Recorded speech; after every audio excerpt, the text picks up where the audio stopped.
AITA for separating our finances after catching my wife kissing her mentor?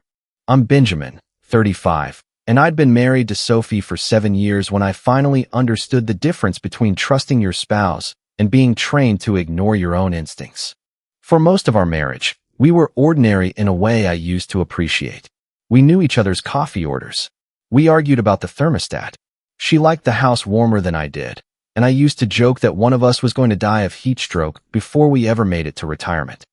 We had a running argument over paper towels because somehow we could remember appointments, birthdays, bills, and family dinners, but never that we were down to the last roll. There was no obvious moment when our marriage stopped feeling like ours. That was part of what made the whole thing so hard to recognize. Sophie didn't suddenly become distant one Tuesday.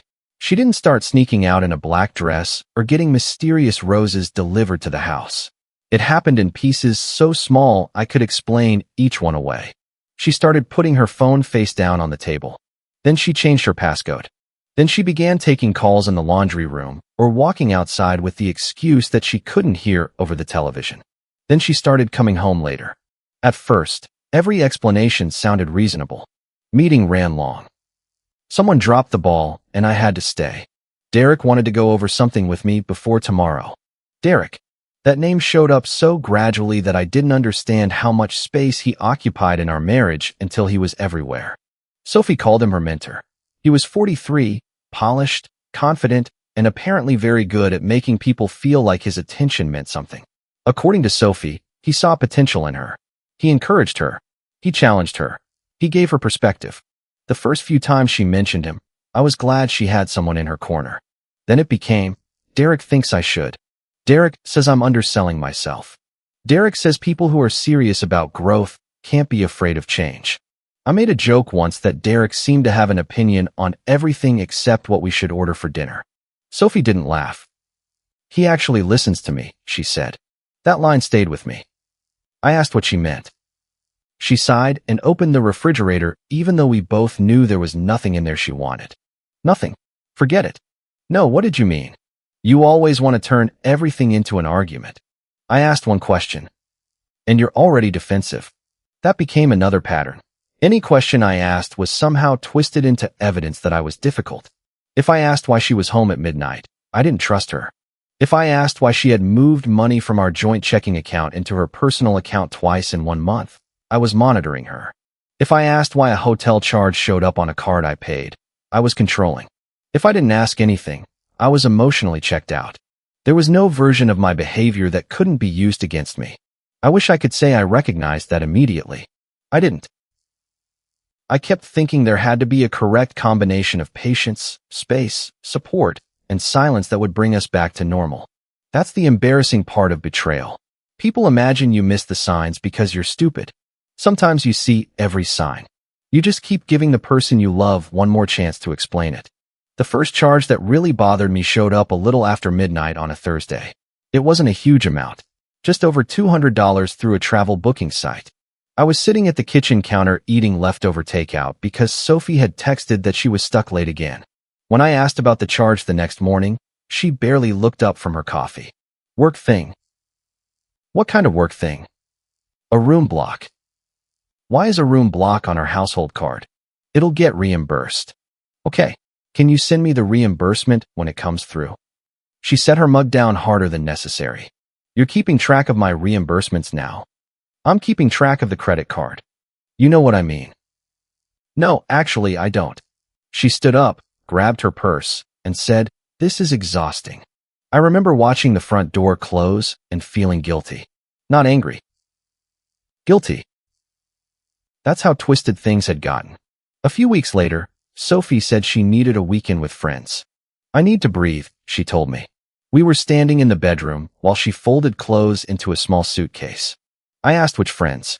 She froze just long enough for me to notice. Seriously? I asked who you're going with. You know Tessa might come. Maybe a few other people. Might. She zipped the bag. Why does this need to be an interrogation? It doesn't. Then stop making it one. I stepped aside. Have a good weekend. She looked almost disappointed that I had stopped asking. That weekend, she sent me 2 pictures. One was a plate of food on a restaurant table. The other was a hotel lobby with a plant in the corner and no people visible. I remember feeling relieved when I got them. That seems ridiculous now. At the time, I took those photos as proof that I was being paranoid. When she came home Sunday night, she smelled like a hotel. Not perfume exactly. More like that clean, floral soap nice hotels use. I asked if she had fun. It was fine. That's it. I'm tired, Benjamin. She walked past me and went straight to the shower. 3 weeks before everything finally broke open, I gave her an anniversary necklace. It was simple, nothing flashy. A small pendant on a thin chain. We had dinner at home that night because neither of us felt like going out. I picked up food from one of our usual places, she opened a bottle of wine, and for maybe 2 hours, we felt like us again. When she opened the necklace box, she smiled in a way I hadn't seen in a long time. This is beautiful. You like it? I love it. She came around the table and kissed me. I held on to that moment longer than I should have. A few days later, she started being distant again. Then came the work emergency. The text arrived at 8:16 p.m. Emergency meeting got extended. I might need to stay near the venue tonight. Can you bring my overnight bag? Please do not make this a thing. I read that last sentence twice. Please do not make this a thing. I hadn't accused her of anything. I hadn't even replied. I typed, what hotel? She sent the name. Then she sent another message. Black bag from hall closet. Gray sweater. Makeup pouch. Charger. Satin sleep shirt if it's clean. That last item made my stomach tighten. I stood in our bedroom staring at her dresser. The black overnight bag was easy. Gray sweater. Makeup pouch. Charger. Then I saw the necklace box. It was open. Empty. I don't know why that mattered so much in that moment. Maybe because I had given it to her thinking we were repairing something. Maybe because suddenly I pictured her wearing it somewhere she had told me she was working. I packed the bag anyway. The drive to the hotel took less than half an hour. I remember every red light feeling too long and every green light making me want another red one. I parked on the lower level of the garage and texted one word. Here. No response. I waited. 2 minutes. 5. 7. I called once. Straight to voicemail. Then the elevator doors opened. Sophie stepped out laughing. Not smiling. Laughing. The kind of laugh that made her lean slightly toward the person beside her. Derek walked with her. He had one hand in his pocket and her purse over his other arm. That detail almost made me laugh from shock. Sophie barely let me move that purse off a chair without telling me I would lose something inside it. She touched his chest. He said something. She looked up at him. Then they kissed. Not a confused kiss. Not a moment that could be explained by an angle or a hug gone wrong. They kissed like people who had kissed many times before. And she was wearing my necklace. For about 3 seconds, I couldn't feel my hands. Then everything came back at once. My jaw hurt from clenching it. I could hear my pulse. I could feel the steering wheel under my palms. My first instinct was to get out of the car. I pictured myself walking across that concrete garage, dropping her bag between them, and asking whether the satin sleep shirt was for the emergency meeting too. I wanted Derek to see me. I wanted Sophie to see my face. I wanted the lie to end violently. Not physically, but explosively. I wanted noise. I wanted witnesses. I wanted her to feel exposed. Then I saw the way Derek glanced around the garage before opening the passenger door for her. Something in me went cold. I stayed in the car. I took 2 pictures. Nothing theatrical. I didn't zoom in on their faces like some private investigator. One picture showed the garage level marker, Derek's car, and the 2 of them together. The other caught them close enough that no reasonable person could call it a business meeting. I saved the screenshots of Sophie's messages. I noted the time. I watched them drive away in Derek's car. Her overnight bag stayed on the passenger seat next to me. I sat there for another minute. Then I called Julian. He answered on the 3rd ring. What happened? His voice was thick with sleep. I realized I had never called him that late unless something was wrong. I found Sophie. There was a pause. Found her where? At the hotel. Another pause. Is she alone? No. He was awake instantly. Who? Derek. What did you see? I looked through the windshield at an empty parking space. They kissed. Julian swore under his breath. I said, I'm going back. No. I'm not going to hit anybody. I didn't say you were. I just need to talk to her. No. You want to confront her because you're angry. That's different. She's with him right now. I know. She lied to me. I know. I gripped the wheel. Julian's voice changed. It got flatter, more deliberate. Benjamin, listen to me. Do not give her a scene she can use later. I didn't answer. Did you take pictures? Yes. Save them. I did. Save the messages too. I did. Go home. I can't just go home. Yes, you can. I closed my eyes. He said, give yourself proof, not a disaster. That was the sentence that got through to me. I drove home. The house looked normal in the cruelest way. Sophie's mug was in the sink. Her slippers were under the couch. A half-empty container of takeout sat in the refrigerator. The grocery list still had almond milk, eggs, and paper towels written on it in her handwriting. There was a calendar reminder stuck to the side of the fridge about changing the air filter. I stood in the kitchen with her overnight bag still in my hand and thought, this is what 7 years looks like when one person knows the truth and the other does not. I set the bag on the floor. Then I opened our bank app. I wasn't snooping through a secret account. I was looking at accounts with my name on them. Our joint checking account. The household credit card where I was the primary cardholder and Sophie was an authorized user. The bills I had been paying. At first, I thought I was looking for confirmation. One hotel charge. One weird restaurant bill. Something that matched that night. Instead, I found a pattern. 5 hotel-related charges over roughly 3 months. Some were obvious. Some came through booking services. There was a restaurant charge on a night Sophie had told me she ate vending machine chips because the office was chaos. There was a floral shop charge I didn't recognize. There were several transfers from joint checking into Sophie's personal account. Each transfer was small enough to look ordinary by itself. $400, $600, $350. But the timing lined up with her emergencies. I pulled up the statements month by month. My breathing got slower as the picture became clearer. The kiss was no longer the whole story. It was just the part one had seen. Then I found the travel charges. 2 airline tickets. A hotel reservation. A spa package. All charged to the authorized user card linked to my account. The dates matched a weekend Sophie had recently told me she might need to get away with friends again. I stared at the screen until the numbers blurred. Then I opened the email account we used for household confirmations and travel receipts. We both had access because that was where utility notices, travel bookings, insurance reminders, and similar things went. There were hotel confirmations tied to the same charges. One forwarded confirmation had a subject line that included Derek's first name. That was when my stomach dropped again. I didn't open any account that wasn't mine or ours. I didn't guess passwords. I didn't take her phone. I didn't install anything.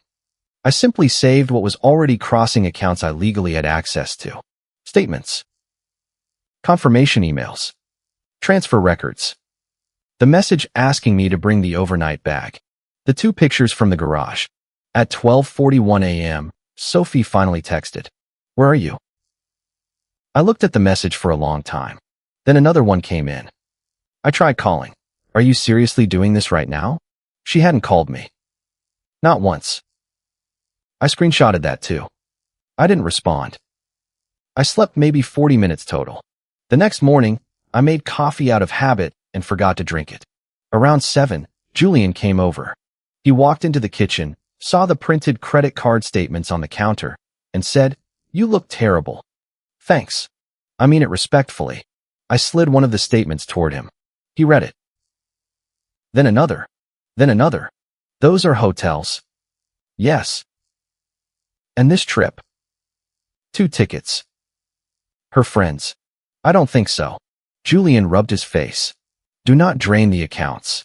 "I'm not." "Do not cancel anything you legally shouldn't." "I won't." "Call a lawyer." "I'm going to." He looked at me. "You're being too calm." "I'm not calm." "You look calm." "I'm trying not to make a decision I have to explain for the next 10 years. He nodded once. "Good." My phone buzzed. A text from Tessa. Tessa was Sophie's older sister. She and I had never been extremely close, but we got along. She was protective of Sophie and suspicious of drama in general. Her message was short. You need to stop scaring Sophie. Mom is worried. Sophie says you have been watching her and controlling money. I read it 3 times. Then I showed Julian. He said, there it is. What? The story. I knew exactly what he meant. Sophie hadn't just lied to me. She had already started explaining me to other people. I typed 3 different replies and deleted all of them. The first was angry. The second included the hotel pictures. The third said, ask your sister where she was last night. I sent none of them. Instead, I wrote, I'm not going to discuss this by text right now. I have not stopped any shared household bills. I'll explain what happened when I've had time to organize the facts. Tessa replied almost immediately. That sounds incredibly controlling. I put the phone down. Julian said, still want to send the pictures? Yes. Don't. I hated that he was right. That morning, I called the bank. I changed my direct deposit to a separate account. I didn't empty our joint checking account. I made sure there was enough to cover the mortgage, utilities, insurance, groceries, and the other normal shared bills coming due. I saved the confirmation numbers. Then I asked about the card where Sophie was an authorized user. The representative walked me through my options. I removed her access to that credit line. I also canceled the trip charged to my card. The airline tickets were refundable with a fee. The hotel could be canceled. The spa package was harder, but I dealt with it. Then I canceled the anniversary trip I had booked for Sophie and me months earlier. That one hurt more than I expected. I sat there with the cancellation screen open for almost a minute before clicking confirm. We had planned 3 nights away. Nothing extravagant. Just time without family obligations, chores, or the normal noise of marriage. The confirmation email arrived seconds later. I stared at the subject line. Reservation canceled. It felt like paperwork for something much bigger. Then I called a family lawyer. I expected legal strategy to feel empowering. It didn't. It felt clinical. The lawyer listened while I explained the joint accounts, the authorized user card, the hotel charges, the transfers, and Sophie's accusations. She asked precise questions. Whose name is on the credit account? Mine.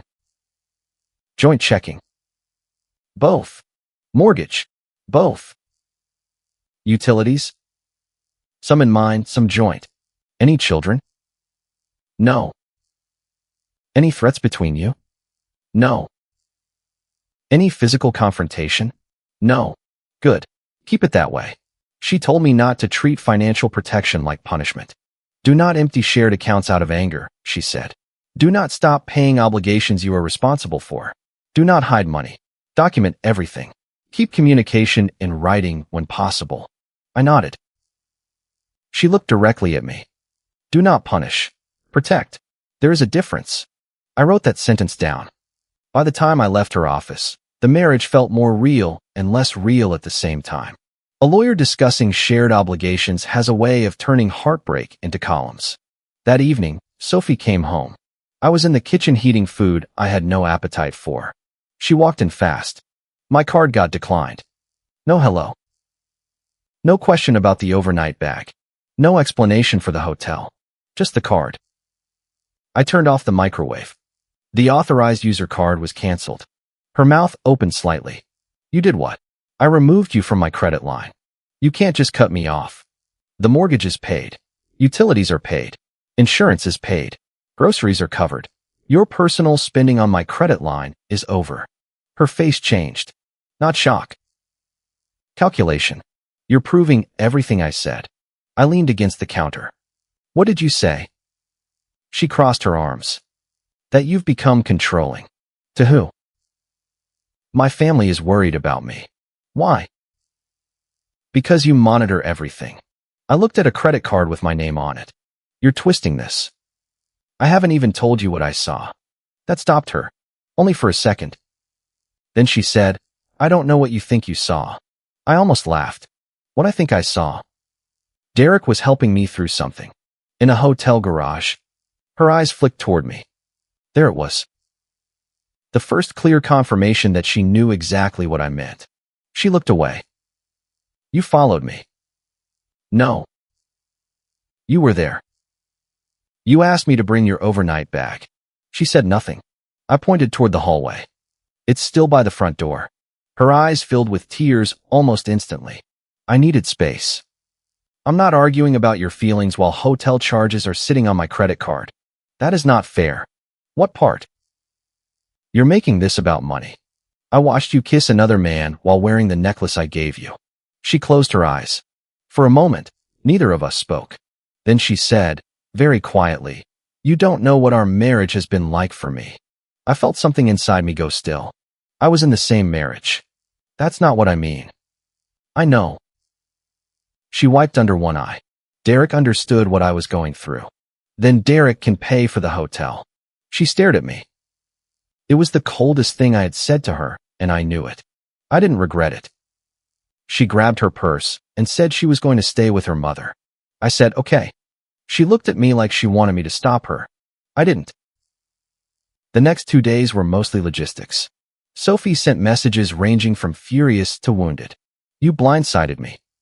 I can't believe you canceled the trip. You are using money to punish me. You won't even talk like an adult. I responded only when something required an answer. The electricity bill is scheduled for Friday. The insurance payment cleared. Your personal items are here. Let me know a time to pick them up. I didn't argue. I didn't explain. I didn't send the pictures. That frustrated her more than if I had yelled. On the second night, while reviewing the household email account, I found something I had missed. One message preview showed a forwarded chain. The visible line read, Benjamin would never notice the card charges until after we're gone. I froze. I could see only part of the chain without opening anything beyond the shared mailbox, but that sentence was enough. I saved a screenshot showing the visible preview, timestamp, sender information, and subject line. Then I found another forwarded confirmation for the secret trip. Derek's name was on one of the traveler details. I sat back in the chair. Up to that point, part of me had still imagined a messy affair that had grown out of poor choices. This was different. They were planning. They expected me to keep paying. The next day, I reviewed the joint transfers again. Sophie had been moving money into her personal account before the so-called emergencies. Not enough to trigger panic. Enough to create a cushion. That afternoon, a credit card customer service representative called to verify a disputed-looking travel charge that had been interrupted after the authorized user removal. I answered the security questions. Then she said, there was also an attempted transaction after the card access changed. How much? She told me. It wasn't huge, but it was at another hotel. I thanked her, documented the call, and sat at the kitchen table staring at nothing. The financial side of the affair made me angrier than I expected. Not because I thought money was more important than the marriage. Because every charge represented planning. Every transfer required a decision. Every hotel reservation meant she had time to stop. The kiss in the garage took seconds. The deception took months. 3 days after the hotel, Carol invited us to dinner. Invited is generous. She called me while I was replacing the paper towels Sophie and I had forgotten to buy for almost a week. Benjamin, we need to talk as a family. I'm willing to talk. Good. Dinner tomorrow. I'd rather meet somewhere neutral. This is family. We don't need neutral. I almost refused. Then the lawyer's advice came back to me. Be calm, be documented, do not create unnecessary conflict. So I agreed. Before the dinner, I prepared an email. The subject line was simple. Timeline and financial records. No insults. No emotional essay. Just dates, times, and attachments. I numbered everything. At 8:16 p.m., Sophie texted that she had a last-minute work emergency and asked me to bring an overnight bag. At 8:43 p.m., I arrived at the hotel. At 8:51 p.m., I photographed Sophie and Derek together in the garage. I attached the pictures. Then the hotel charges. Then earlier hotel charges. Then the travel confirmation for 2 tickets. Then the spa reservation. Then the transfers from joint checking. Then the confirmation that the mortgage, utilities, insurance, and phone plan had remained paid. Then Tessa's message accusing me of financial control. Then the screenshot of the visible email preview. Benjamin would never notice the card charges until after we're gone. I read the email twice. Then I sent it to myself only. I wanted it ready. I didn't know yet whether I would use it. At Carol's house, Sophie was already there when I arrived. She sat beside her mother at the table. Her eyes were red. Tessa sat across from them with her arms folded. There was food on the table, but nobody had started eating. Carol said, "Sit down." I did. She looked at me with the expression people use when they have already reached a verdict but want to hear whether you will confess. Marriage is not about punishment. I said nothing. If you love your wife, you do not trap her financially. I haven't trapped anyone. Sophie inhaled shakily. He canceled my card. He canceled a trip. He's been watching every dollar I spend. Tessa looked at me. Why did you cancel her card before talking to her? Because the card is in my name. That doesn't answer the question. It was being used for hotels with another man. The room changed. Carol sat straighter. Tessa's arms loosened. Sophie immediately shook her head. That is not what happened. I looked at her. You want to explain it? She blinked rapidly. Derek and I were talking. In a hotel garage. He was helping me. With what? My marriage. Carol cut in. Benjamin, do not humiliate her. I looked at Carol. I'm not humiliating her. I'm defending myself from the version of this story she told before I was allowed to speak. Sophie's voice cracked. You're making me look disgusting. No, I haven't shown them anything yet. Tessa looked from Sophie to me. What does that mean? I took out my phone. I opened the email I had prepared. My thumb hovered over forward. For 1 second, I wondered whether sending it was cruel. Then I remembered Tessa's text. You need to stop scaring Sophie. I remembered the hotel garage. The transfers. The secret trip. The sentence about me never noticing until they were gone. I added Carol, Tessa, and Sophie to the recipients. Then I sent it. All 3 phones made some version of a notification sound. Sophie stared at me. What did you just do? You asked them to pick a side before they knew what happened. I put my phone on the table. Now they know. Tessa opened the email first. Carol needed a second to find it. Sophie didn't touch her phone. Tessa scrolled. Her face changed slowly. First skepticism. Then concentration. Then confusion. Then something harder. She looked at Sophie. You told me he followed you. Sophie swallowed. He did. I said, read the first attachment. Tessa did. She looked back at Sophie. You asked him to bring the bag. I didn't know he was going to come into the garage. He texted you that he was there. I didn't see it. Tessa kept reading. Carol put on her glasses. Nobody touched the food. After about a minute, Carol said, what are these hotel charges? Sophie pressed her lips together. Some of them were work-related. I said, then show the reimbursements. She looked at me. You know I can't just pull that up right now. Because there aren't any? Stop. Tessa moved to the next attachment. 2 plane tickets. Sophie's face went pale. Carol said, what trip is this? Sophie said nothing. Tessa looked at me. You canceled this? Yes. You paid for it. It was charged to my credit account. Sophie said, I was going to pay it back. With what? She glared at me. I leaned back. No speeches. Just answer. Her phone rang. The sound was so abrupt that all of us looked at it. Derek. His name filled the screen. Sophie grabbed the phone and sent the call to voicemail. No one said anything. Then a message banner appeared. Did you handle Benjamin? I still need you to move that money before Friday. For a moment, nobody moved. Tessa had a clear view of the screen. So did Carol. Sophie swiped the notification away too late. Tessa said, what money? It's not what you think. Carol turned toward her daughter. Sophie.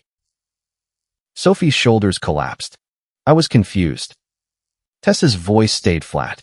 What money? I don't know. You just got a text saying he needs you to move money. He's stressed. Why does Derek care what you do with money in your marriage? Sophie started crying harder. I felt trapped.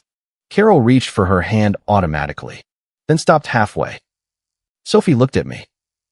You weren't there for me. I felt an old reflex rise in me, the urge to defend whether I had been attentive enough, kind enough, supportive enough. I let it pass. I didn't cut off your card because I was angry, I said. I cut it off because you were spending marital money on another man. You made me feel like I had no freedom. The mortgage is paid. That's not what I mean. The utilities are paid. Insurance is paid. Your phone is still on the plan. The only thing I stopped was access to my credit line. You're so cold. No, I'm done confusing access with love. Carol said quietly. There are two sides to every marriage. I nodded. Yes. Sophie looked relieved for half a second. Then I continued. There are not two sides to whether she told me she was at a work emergency while she was kissing Derek in a hotel garage. There are not two sides to whether my card paid for their trip. Carol lowered her eyes. Tessa scrolled farther. Then she stopped at the email preview screenshot. Her face tightened. Sophie, what does this mean? Sophie looked. She went completely still. Tessa read the line aloud. Benjamin would never notice the card charges until after we're gone. Sophie whispered. That was taken out of context. I almost smiled, but there was nothing funny about it. What context improves it? She looked at me with real anger now.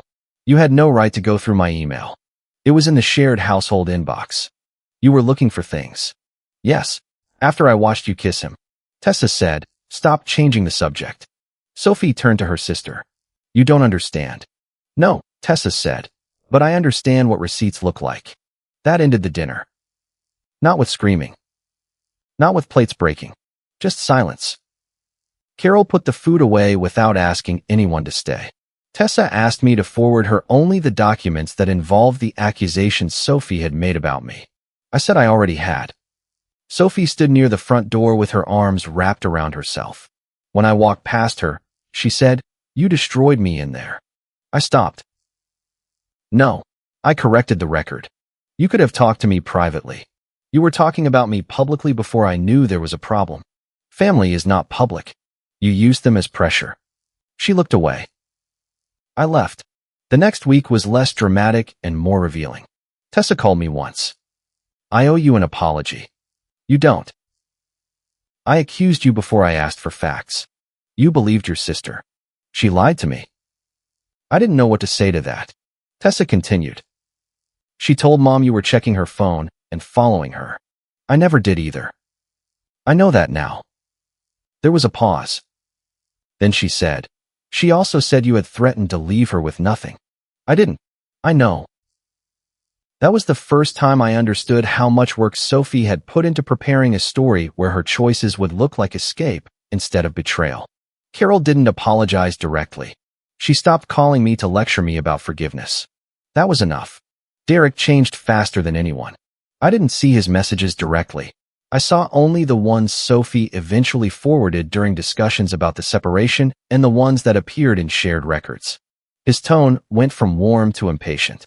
I thought you had this under control. You said he never checks closely. I can't keep waiting if you're not serious. One night Sophie called me. I let it go to voicemail. Then she texted. Please answer. This is not about bills. I replied. If it concerns the separation, email me. She called again. I didn't answer. A minute later, another message appeared. Derek is pressuring me. I stared at it. Then I wrote. I'm sorry you're dealing with that. I'm not the right person to help you manage your relationship with him. She replied. He's not my relationship. I nearly laughed. Instead, I put the phone down. Financially, everything became boring on purpose. Separate accounts. Shared obligations documented. Mortgage autopay confirmed. Insurance receipts saved. Utilities paid on schedule. No authorized user card. No informal transfers. No, I'll fix it later. I emailed about household expenses. She emailed about personal property. The lawyer handled the parts that needed legal language. That boring structure gave me more peace than any argument could have. Sophie came to the house twice to pick up belongings. The first time, she tried to turn it into a relationship talk. She stood in the bedroom holding a stack of sweaters. You're acting like I'm a stranger. I was taping a box. I'm acting like we're separating. You're not even upset anymore. I looked at her. That's what you think. You don't show anything. What would make you feel better? If I yelled? No. If I begged? She flinched. I didn't say that. Then what do you want from me? I want you to admit this marriage was already broken. I set the tape down. Our marriage had problems. She nodded quickly. Exactly. That does not make the affair something that happened to you. Her expression tightened. I never said it did. You keep explaining it like you had no choices. I felt alone. You had choices while feeling alone. She looked at the floor. Derek understood me. Then why is he pressuring you about money? Her head snapped up. You don't know what he's dealing with. No, and I don't need to. He has debts. There it was. The first time she said it plainly. What kind of debts? I don't know exactly. But he wanted you to move money before Friday. He said he needed a cushion if I was leaving. I stared at her. A cushion? She looked embarrassed now. I thought we were building something. With money from our accounts. I was going to take only what was fair. Who decided what was fair? She didn't answer. That conversation confirmed what I had suspected. Derek hadn't designed some elaborate scheme. He didn't need to. He just liked the idea of Sophie arriving with access to money. As soon as that access disappeared, his patience did too. The second time Sophie came over, she looked exhausted. She set a box by the door and said, Derek and I are done. I didn't respond. She waited. Then she said, he took advantage of me. I'm not saying he didn't. I was vulnerable. I believe you felt vulnerable. She looked at me sharply. That sounds like something a therapist says. I'm trying not to say what I'm actually thinking. What are you thinking? That you keep finding new ways for your choices to belong to other people. Her eyes filled again. I said I made mistakes. Hotels are not a mistake. Transfers are not a mistake. 2 plane tickets are not a mistake. Telling your family I followed you is not a mistake. You enjoy listing everything. No, I hate that there's a list. She sat down on the edge of the couch. For a while, neither of us spoke. Then she said, what would it take for you to even consider fixing this? I had already thought about that question. Not because I wanted to reconcile. Because I wanted to know whether Sophie was capable of doing anything that looked like accountability. I gave her 3 conditions. Our finances stay separate while we figure anything out. She nodded slowly. You correct the lies you told your family about me controlling you, following you, and threatening to leave you with nothing. Her jaw tightened. And any conversation about reconciliation happens with a counselor or lawyer involved. Not here at midnight. Not by text. Not when one of us is exhausted. She stared at me. So, I need supervision to talk to my own husband? No. I need structure because I don't trust you not to rewrite what gets said. You've turned our marriage into a courtroom. No. You turned it into a cover story. I'm done playing the villain. She stood up. That's impossible. What is? Your conditions. They're not impossible. You want me to humiliate myself. I want you to correct what you said. You want everyone to know every detail. No, I want the people you misled to know you misled them. She grabbed her bag. You don't want to fix this. Not under the old rules. She left without taking the last box. 2 weeks later, she agreed to counseling. I went because I wanted one honest conversation before I made the final decision. The counselor asked both of us to explain what we wanted from the session. Sophie said she wanted us to understand how we got there. I said I wanted to know whether she could take responsibility without turning responsibility into a debate. That didn't go well. At first, Sophie admitted a lot. She admitted the affair. She admitted the trips. She admitted moving money. She admitted telling her mother and Tessa that I was controlling before I had done anything with the accounts. Then came the qualifications. But I felt like I had no voice. But Benjamin had become distant. But I didn't know how to leave. But Derek made me feel seen. The counselor asked, when you told your sister Benjamin was following you, had he followed you? Sophie looked down. No. Why did you say it? I was afraid of what he would do. What had he done? He questioned things. The counselor waited. Sophie sighed. He never threatened me. Did he prevent you from accessing money needed for household expenses? No. Did he remove you from a credit line after discovering the affair? Yes. The counselor asked, before or after? Sophie went quiet. After. I sat there listening. That was the moment I knew. Not because she had cheated. I already knew that. Not because she had lied. I knew that too.